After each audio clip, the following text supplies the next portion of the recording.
ఒక కామెడీ వీడియోని వైరల్ చేయడం ఎలా? పదండి ఆ సీక్రెట్ ఏంటో చూద్దాం. చూడ్డానికి మ్యాజిక్లా ఉన్న దీని వెనుక పెద్ద సైన్సే ఉంది. అంతే, జనం స్క్రోల్ చేసేలోపు వాళ్ళ అటెన్షన్ పట్టేయడానికి మనకున్న టైం అంతే. అయితే క్రియేటర్స్కి ఇలాంటి సూపర్ ఐడియాలు ఎలా వస్తాయి? దీనికో పద్ధతి ఉంది.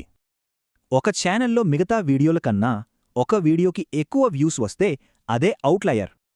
ఈ మెట్రిక్స్ అన్నీ చూసి ఏ టాపిక్ అయితే హిట్టో కనిపెడతారన్నమాట.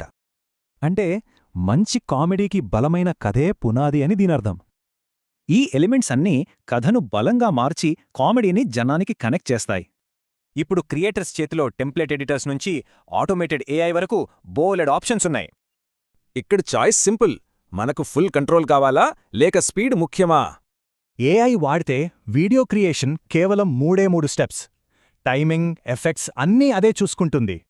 ప్రొఫెషనల్ ఎడిటర్స్ కొన్ని టెక్నిక్స్తో కథ స్పీడ్, ఫీల్ రెండూ కంట్రోల్ చేస్తారు.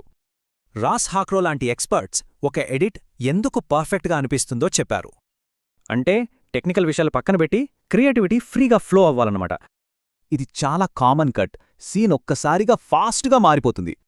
ఈ టెక్నిక్స్ షార్ట్స్ మధ్య ఫ్లోని స్మూత్గా, సినిమాటిక్గా మారుస్తాయి. దీంతో డైలాగ్స్ చాలా ఫాస్ట్గా, ర్యాపిడ్గా ఉన్న ఫీలింగ్ వస్తుంది. సమాధానం అల్గారిథమ్స్లో లేదు, మన సైకాలజీలో ఉంది. ఎమోషన్స్ని ట్రిగ్గర్ చేయడమే అసలు పాయింట్. వైరల్ కంటెంట్ కావాలనే మనలో సర్ప్రైజ్, హ్యూమర్, ఎఫ్ఓఎంఓ లాంటివి ట్రిగ్గర్ చేస్తుంది. ఈ ట్రిగ్గర్స్ అన్ని చోట్ల ఒకేలా ఉన్నా ప్లాట్ఫామ్ను బట్టి వాటి వాడకం మారుతుంది. వైరల్ అవ్వాలనే తొందరలో ఈ కామన్ మిస్టేక్స్ చేస్తే మొత్తం ప్లాన్ రివర్స్ అవుతుంది. మంచి కథ, స్మార్ట్ ఎడిటింగ్, సైకలాజికల్ ట్రిగ్గర్స్ కలిస్తే వైరల్ అవ్వడం లక్ మీద ఆధారపడదు. టూల్సున్నాయి, సైన్స్ తెలిసింది. మరి మనం చెప్పబోయే కథేంటి?